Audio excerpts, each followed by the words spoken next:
Good morning, PBL friends. Happy Thursday. I am Natasha Thompson, Director of District and School Leadership for PBL Works. And on behalf of PBL Works, it is my honor to welcome you to day 4 of PBL World 2021. We hope that you spent last night reflecting on yesterday's learning and that you're ready to dig deeper today to continue to evolve your skills and deepen your capacity to create high quality, meaningful learning experiences for all of your students through PBL with, of course, equity at the center. Well, today is the big reveal day. We will announce the names of this year's PBL Champion Awards this morning. Please know that the recipients of the PBL Champion Awards demonstrate a commitment to PBL, have done quality, lasting work, and have shown evidence of impact on students. This year, we opened up the nomination process for you and others to nominate individuals, schools, and districts you believe are PBL champions. Please know we're very grateful for our PBL champions and also of you.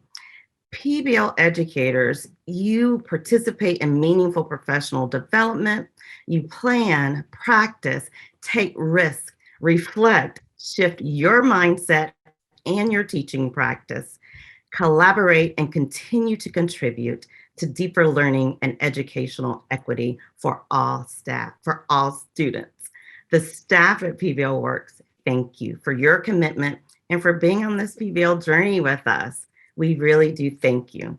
So now, without further ado, it is my joyful pleasure to pass the mic to my dear self-appointed mentor and our PBL Works Chief Executive Officer, Bob Lentz. So now, here's Bob. Hi, Bob. Hi, Natasha, and welcome to everyone. And I'm so excited to be here. So Natasha said I'm the CEO of PBL Works, and I'm really excited that I get to take a few minutes before we get started to share some of my reflections and insights on advancing racial equity through high-quality project-based learning, especially tying in what I've noticed over the last few days. My biggest pleasure and privilege is I get to present the PBL Champions of 2021, as well as a special award for a well-known PBL influencer. I don't know about you, but I've been really inspired every morning.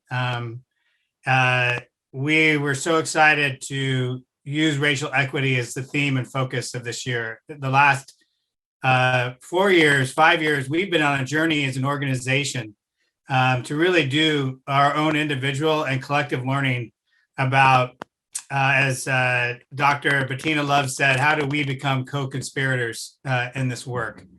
And as a board and as a leadership team and as a staff, we made a commitment for racial equity. That PBL, our vision is PBL should be available and experienced. All students should experience it, but especially Black and Brown students, because we know the power of the academic success, the success skills, and the agency that comes through PBL is a civil right. And we are in the work right now. And the work and our keynoters have really, inspired me to continue on this journey personally, and I hope all of you as well. Mickey Tomita really reminded me of our commitment through PBL through high intellectual challenge, especially on drawing on Indigenous wisdom. The big picture alumni, who wouldn't want to share power with those amazing young people who just let me know, like, I've been on fire ever since I heard those kids, reminding me of like the power of project-based learning to transform not only the learning, but people's lives. And finally, Dr. Bettina Love said, you need to know us. You need to know us. We need to know our students well, so we build projects that meet their needs, not our needs. And I laughed thinking, like, I wrote this down. And you don't have to be Black. You need to be brave. And we are here today to share the stories of the people who are the co-conspirators, who are the brave ones, who are making change right now in their schools and their districts, in their classrooms. And I couldn't be more inspired, and I know by their work, and I can't wait to share it with you.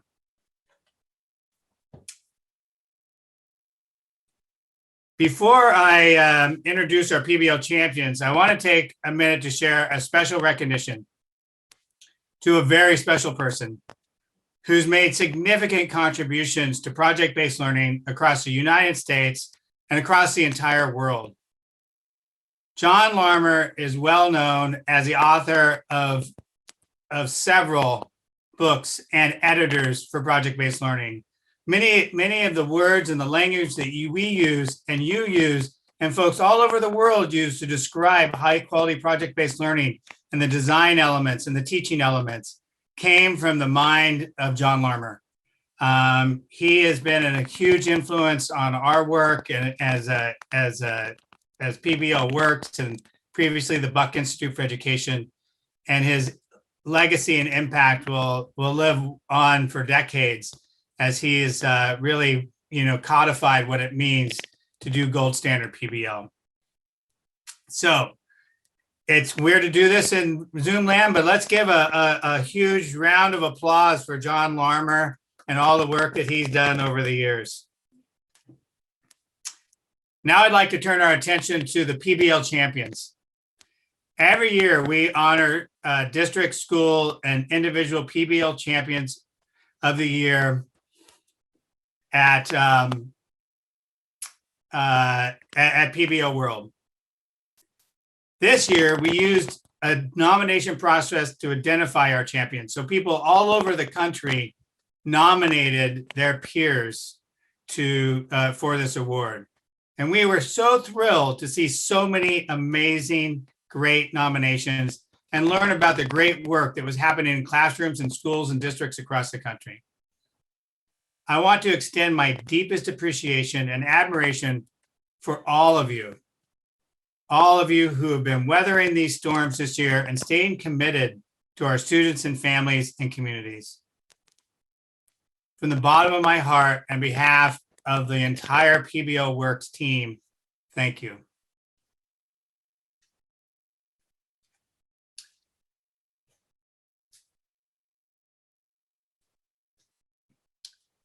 This year, we have 2 districts who will share the District PBL Champion Award. Woo! Pearl City, Waipahu School District in Hawaii, and Manchester School District in New Hampshire. Both districts partnered with us for a 3-year research practice partnership to scale high-quality project-based learning to as many students as possible. And during that time, they scaled to over 70% of the students in their districts. 30,000 students combined over the last 2 years have experienced high-quality project-based learning in these 2 districts. It's amazing. Even more exciting, when asked, 99% of surveyed students in Pearl City, Waipahu reported that they increased their critical thinking, collaboration, and communication skills through project-based learning. Imagine how powerful that is when students can self-identify and say the skills that they've learned through PBL. So congratulations to Pearl City, Waipahu complex area, and please give a big round of applause to Keith Huey, Superintendent, who will make a few remarks. Thank you, Bob. Wow, that's extremely humbling. Aloha and good morning, everyone. This is a tremendous honor for the Pearl City and Waipahu schools and for Hawaii's Department of Education to be honored with this prestigious award. The commitment that we made for PBL to be implemented across all of our schools have transformed the way that we facilitate teaching and learning. Our ultimate goal was to ensure that students are college, career, and citizenship ready when they leave our school systems, and PBL has helped us propel us in this effort. PBL has transformed both the way that we teach and the way that we engage our students. And this couldn't have happened without the support of PBL Works under the direction of Bob Lenz and the close work that we did with Sally Kingston and Lisa Morales. And of course, also our behind the scenes partners, but especially Alex Harris and Terry George with the Castle Foundation. I also like to recognize my predecessors, Rodney Luke and Clayton Kaninal, both who started this journey and partnership. Our current key players who brought this effort to life are both Kathy Birch and Charlene Fujii. Kathy has been the primary lead on the grant work, while Charlene has been providing direct support to our teachers and coaches. Finally, last but not least, where all of this work comes to life and where the rubber meets the road, I especially want to recognize, acknowledge our amazing 17 principals for their leadership with our schools. And of course, our teachers and students and the hard work and commitment behind all of this effort. So thank you everyone for this. It's extremely humbling. Mahalo for the acknowledgement. Thank you, Keith. It's so exciting to hear what's happening in Pearl City, Waipahu. I'd also like to recognize Manchester School District as a PBL Champion of 2021. Woo! In addition to their success in scaling, in Manchester, PBL unleashed contagious energy and momentum for equity, opening doors for critical conversations about policy and structural changes to support all learners. Please give it up for Amy Allen, Assistant Superintendent of Teaching, Learning, and Leading in the Manchester School District. Good morning. My name is Amy Allen, and I'm the Assistant Superintendent of Teaching, Learning, and Leading in Manchester, New Hampshire. And I'm very honored to accept this award on behalf of our students, teachers, principals, and administration. Manchester is a district of 22 schools with approximately 12,800 students. Equity is the foundation framing every aspect of our education system, from our curriculum adoption to our professional development. The mission of the Manchester School District is excellence and equity every classroom, every day. Project-based learning has been a game changer for our students, teachers, and district. It has improved our student engagement, teacher efficacy, and student experiences. Students are drivers of their own education, and most importantly, all students in the Manchester School District have access and opportunity to social capital. I would love to thank the PBL Works staff for all their support through these last 3 years. It's been wonderful to work with you. And most importantly, I'd like to thank all the champions who are out in the field doing this important work and moving this forward. Thank you very much.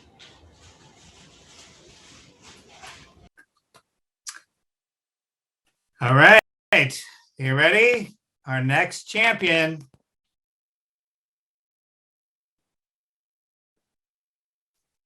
This year, we're pleased to recognize Waxpool Elementary School in Loudoun County Public Schools, Virginia. Woohoo! During an unprecedented time of challenge for schools, Waxpool Elementary made the purposeful decision to continue their PBL journey, aligned with their vision.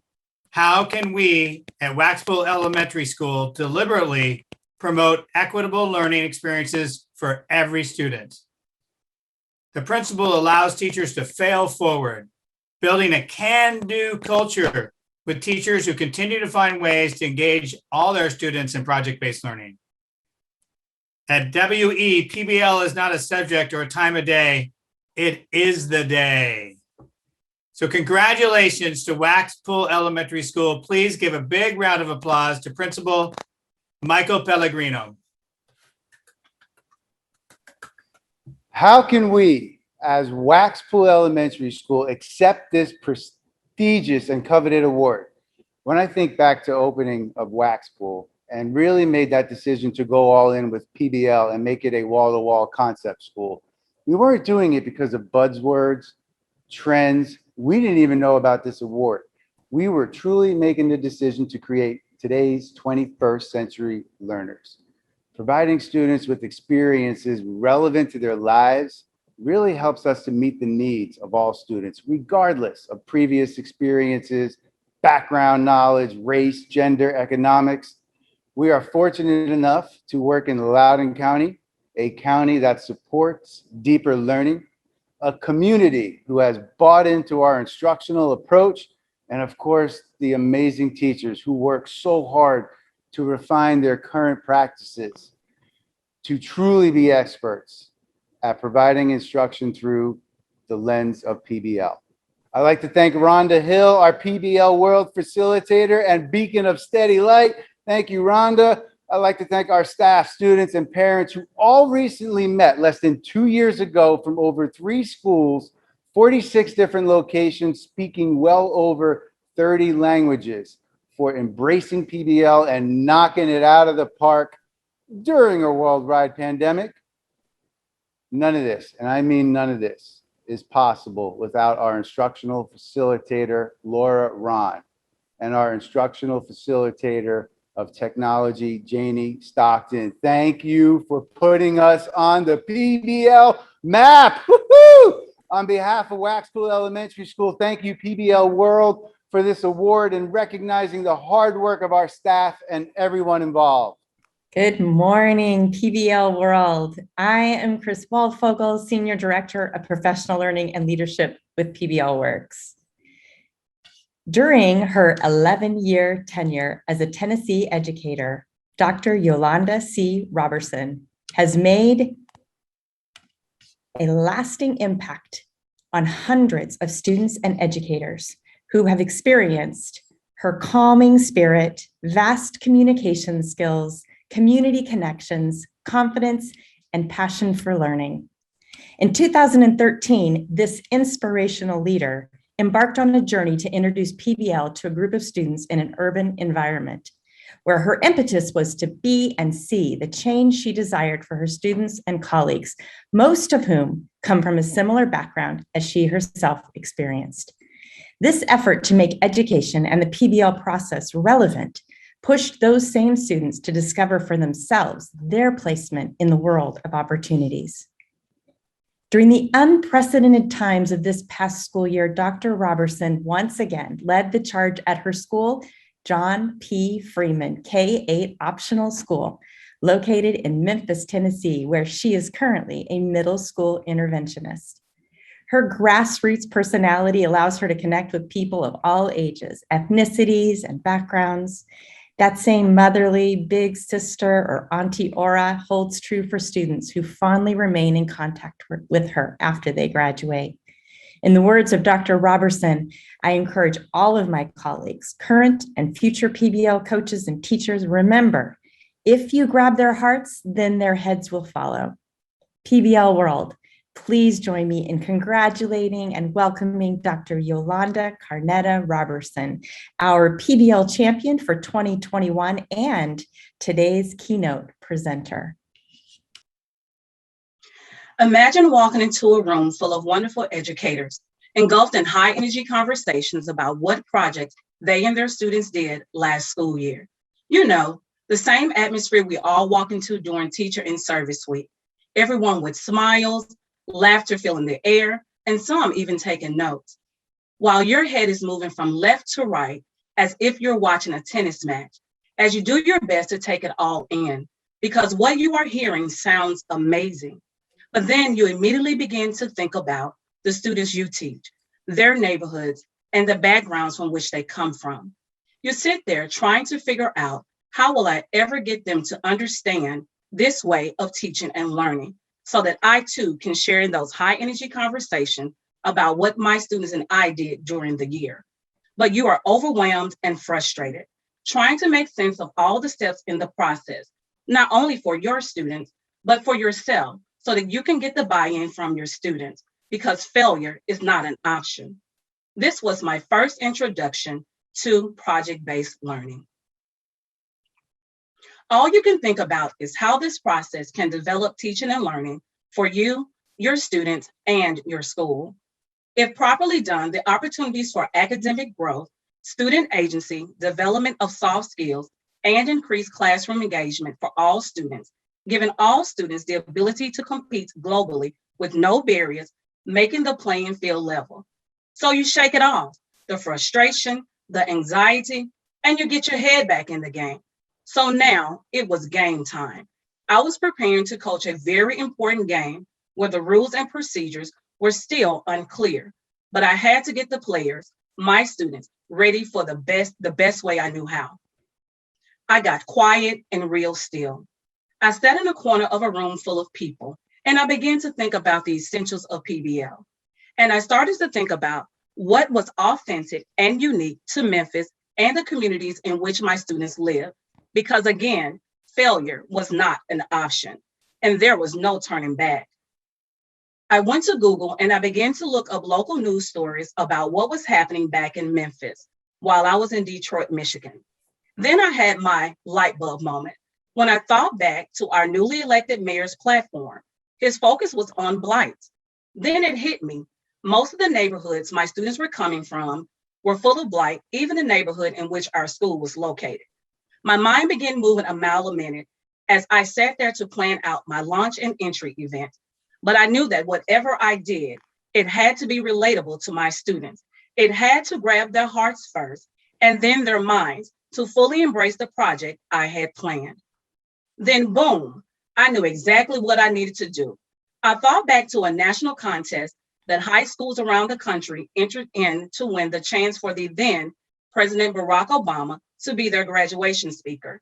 I quickly thought back to one part in the video submission by one of our local high schools in an impoverished neighborhood where they showed a local low-income housing apartment complex being torn down because of the blight.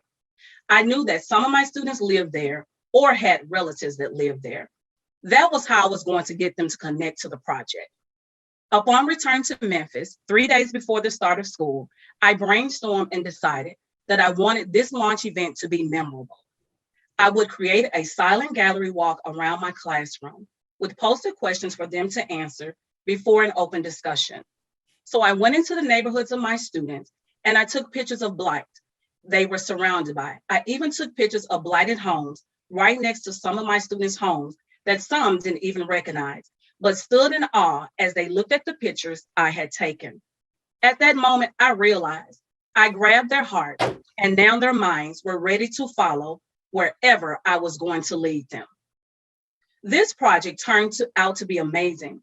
To see my students who didn't believe in themselves, but trusted their teacher, the teacher that looked like them, that came from similar backgrounds as they did, who overcame some of the same challenges they were facing, who also had others who didn't believe in her.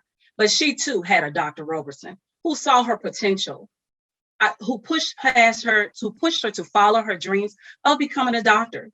So I wanted my students to know that if I could do it, so could they. I often told and still tell my students, I want you to be better than me, and I think I'm okay. Oh, by the way, that high school won the national contest, and former President Barack Obama was their graduation speaker. With my whistle around my neck and my playbook in my hand, I had decided to commit to the PBL process. As frustrating as it may have been, I learned that I had to embrace the challenges before me, because what I was learning was for the greater good of not only my students locally, but society as a whole. What our students do directly in our classrooms will indirectly affect everyone, not only in our country, but throughout the world.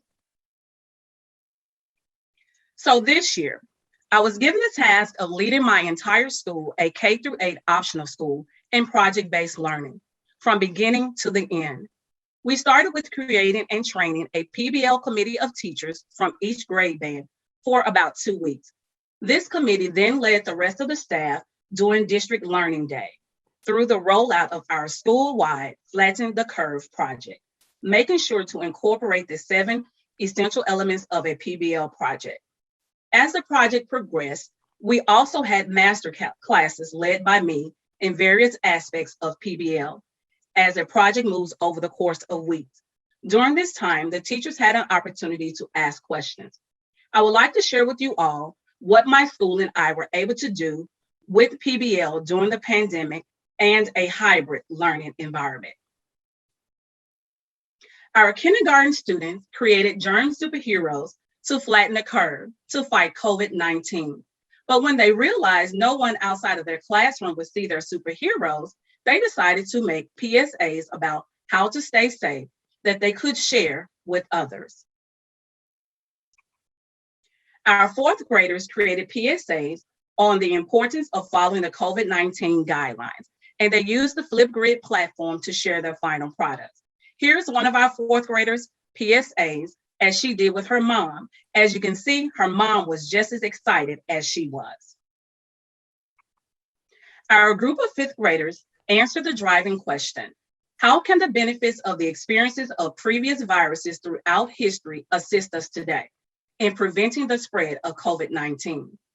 So they researched the Tuskegee experiment and made the connection that perhaps this has caused so many people of color to be skeptical and afraid to get the vaccine, which led them to ask another question: will we reach herd immunity? One of our sixth graders, band students, and our overall PBL Showcase winner presented on 6 types of music that can benefit the brain to answer the driving question: how can we as musicians positively impact during the pandemic? She thought that if certain types of music can benefit the brain, then students should listen to them as the students prepared for state testing in May. 3 of the 6 types of music surprised the judges: low fidelity music, video game music, and epic music. And that's the music we hear in action scenes in movies.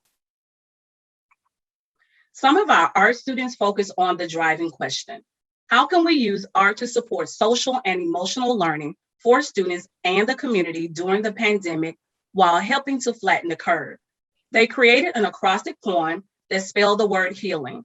They were also required to add a drawing to express their poem or letter.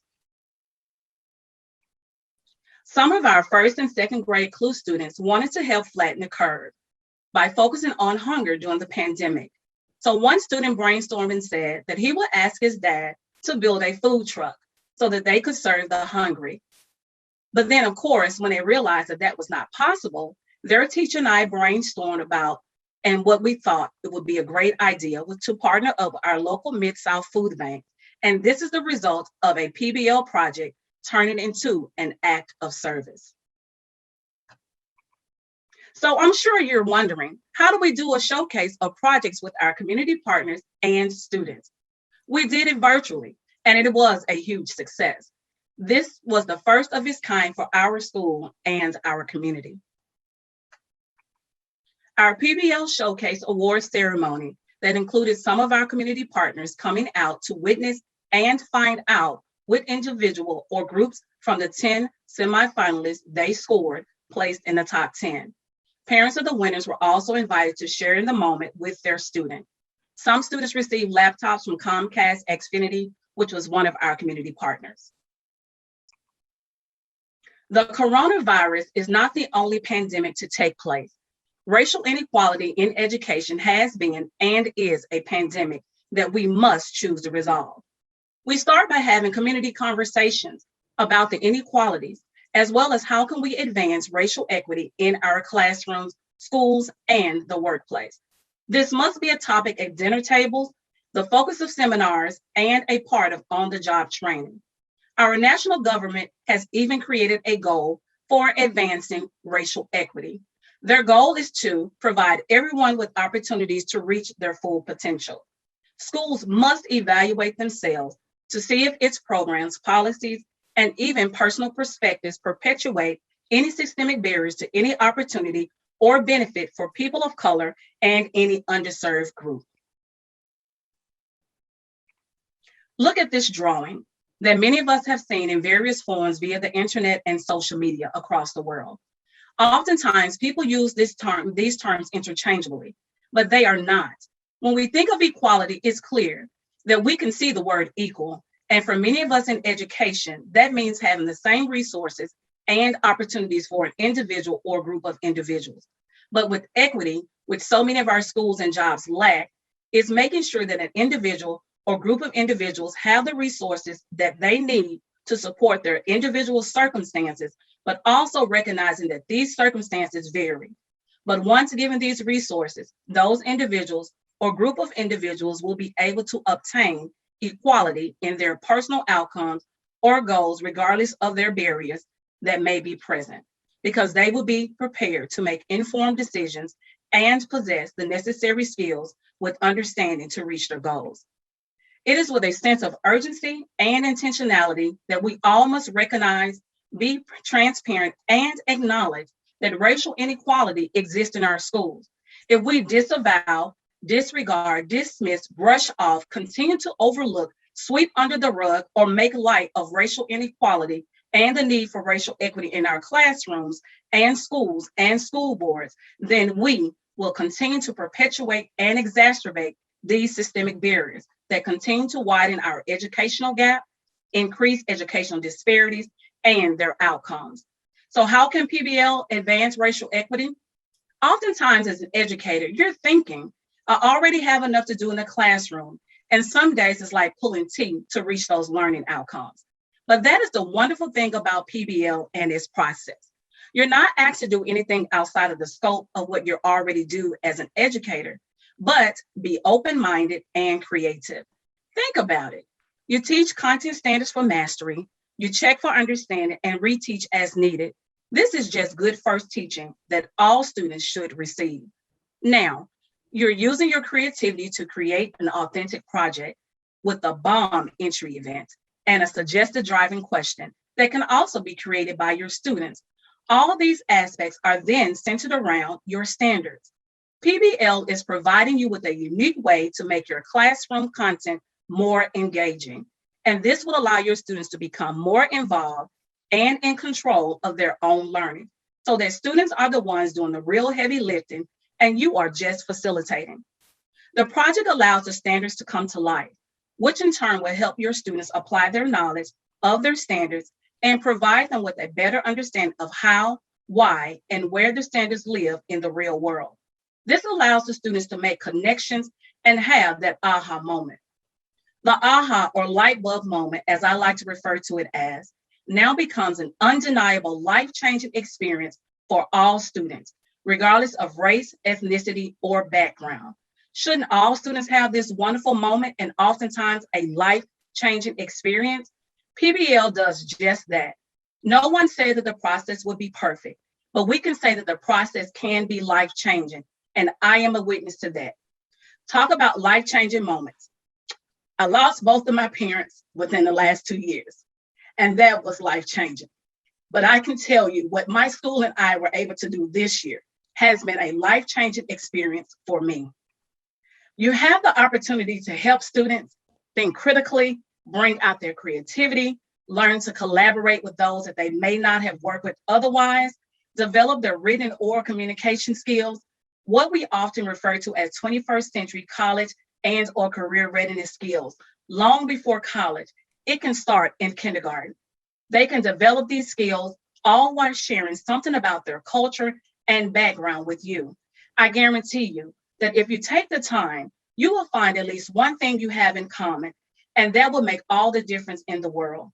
PBL allows you as a classroom educator to get to know your students better, find out what interests them, and also allows you to tailor the project to your students, whether it's to fit their different learning styles, individual educational plans, support lack of literacy and written skills, and even create projects that are multicultural, again, creating an inclusive learning environment for all students. What makes this so amazing is that there are no barriers that you can't control within your classroom. PBL can be done with limited resources. All you need is heart, enthusiasm, and a willingness to go outside of your comfort zone to give your students voice and choice, and a lens through which you can see the endless opportunities for your students, especially those that cannot see their full potential, but you can. Now, are you starting to see that PBL really is limitless when it comes to the opportunities to advance racial equity? Even if your entire school isn't using it, you do it because you want to help resolve this real world issue. We owe our students. They are not to blame for their neighborhoods, them living below poverty, or their dysfunctional households many live in.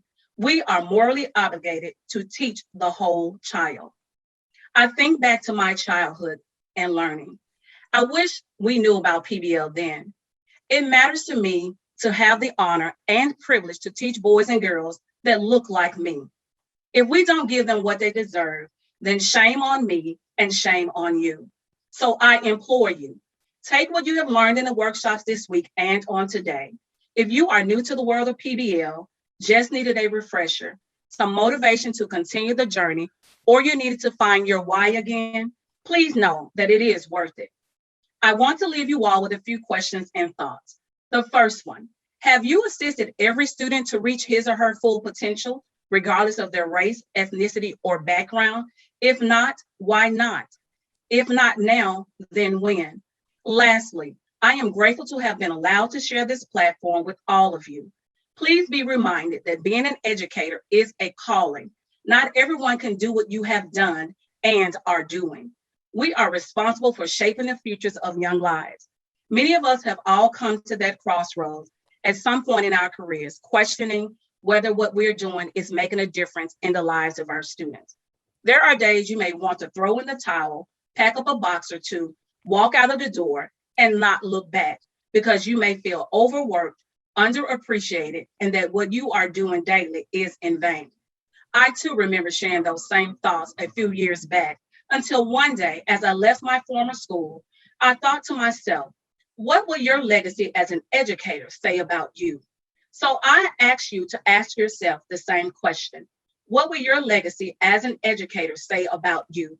Hopefully I have sparked a new fire in you, and if not you, then myself. Remember, if you grab their hearts, their minds will follow. Thank you. Thank you, Yolanda. Thank you for your inspiration and all your work. I think it's very clear why you're our PBL champion for 2021. And it's been so inspiring to hear from all of our champions and know the good work that's happening across the country, especially in this time of uncertainty and volatility. So thank you to our PBL champions for 2021. One more time, big round of applause for everyone. We are excited to continue to honor teachers, schools, and districts during great projects every year. So we're going to continue this nomination process next year as well. So please look for a PBL nomination forms in early 2022. Today, we have a very special recognition that we've never given before. PBL Champion of the Decade. This recognition goes to a well-known person in the world who's typically recognized for his creative genius as a film director, producer, and screenwriter. What you may not know about this awardee is he's been an ardent advocate for project-based learning since 1991, probably even longer than that. He has been supporting the transformation of K-12 education so that all students can acquire and effectively apply the knowledge, attitudes, and skills necessary to thrive in their studies, careers, and adult lives. Today, we honor George Lucas, our PBL Champion of the Decade, for his support through the George Lucas Education Foundation and specifically Lucas Education Research. Thanks to his commitment for transforming K-12 education through project-based learning, we have a growing research base that increasingly shows that PBL works.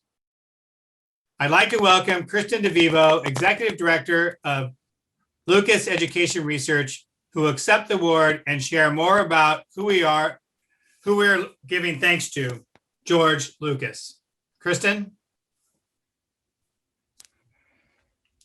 Hi, Bob. I'm excited to be here. It is an honor to accept this award on behalf of George Lucas.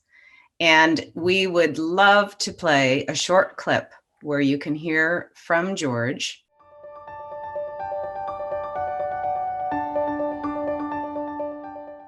A lot of what we do now focuses on methodology. We're trying to introduce people to social emotional learning, to multidisciplinary studies, to project-based learning, things that have been taken for granted for so long. Nice work, people. The skills kids need to come out of high school and college with are the skills of a problem solver, of a creative thinker, of a collaborator, of a lifetime learner. That's what our goal is, to help people see what's possible and then implement it in a way that changes what kids learn. I don't think the work of the foundation will ever run out of things to do, because as we progress and the world changes, the educational system is going to have to change with it. Yes, yes. And so we have to try to help it along.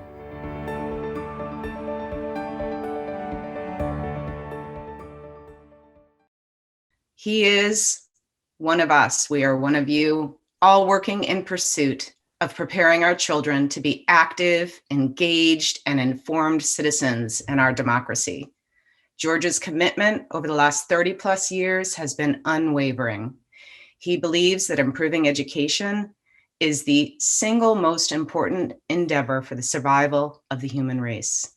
This award represents all of the work we have done collectively to improve the quality of education in America. What this award means to us, to all of you, is that it is possible.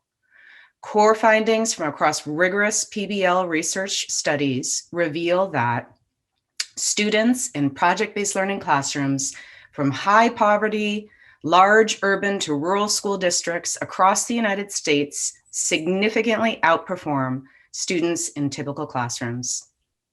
Core findings also reveal that youth across racial, ethnic, and socioeconomic backgrounds benefit from challenging and authentic project-based learning. It is with this evidence that we can become the driving force behind what works in education. We at the Foundation are humbled by this award, and we acknowledge that the spotlight should be on all of you for the tremendous work that you do each and every day. On behalf of Lucas Education Research, Edutopia, the George Lucas Educational Foundation, and our community brought together by PBL World, thank you. Thank you again, Kristen, and thank you, George, for your deep commitment to project-based learning. With this work, I think we've made great progress over the last 30 years. I think we're going to make even more in the next 5 and match it. So I'm going to turn it back over to our amazing, wonderful MC and host for PBL World, Natasha Thompson. Thank you so much, Bob. Thank you. And congratulations again to our PBL champions who were recognized today. John Lauer, or JL as we call him, Pearl City, Wapahu, Manchester School District, Wax Pool Elementary, Dr. Yolanda Robertson, and George Lucas. We applaud you. Thank you so much. And Dr. Robertson, thank you so much for that keynote. Thank you for sharing the impactful story of your PBL journey with equity at the center. Thank you for being such an inspiration and for reminding us that the time is now. If not now, then when? And what legacy will we leave behind as educators? PBL friends, we know that all of you here believe in the transformative power of PBL and that you are also champions of PBL. As you work to provide gold standard PBL to all students, we challenge you to continue the journey and challenge you to champion PBL for all students, especially Black and Brown students. As Dr. Robertson said, now is the moment. Please, please, please remember to complete the PBL Champion nomination process for 2022 so that we can recognize more educators. Also, know that the John Larmer Award includes support for teachers to attend PBL World each year with John Larmer choosing the teachers. We will send out information on how to apply in 2022, so keep your eyes open for that. Also, we ask that you take the time to complete the PBL World Survey. Now, this survey is separate from the surveys you will complete for your individual workshops. So please, please, please complete that. We believe in continuous improvement here at PBL Works. We value your feedback and we will use it to continue to improve PBL World. On behalf of PBL Works, I thank you again for learning and connecting with us. And we wish you an amazing 2021-2022 school year. We look forward to seeing you next year at PBL World.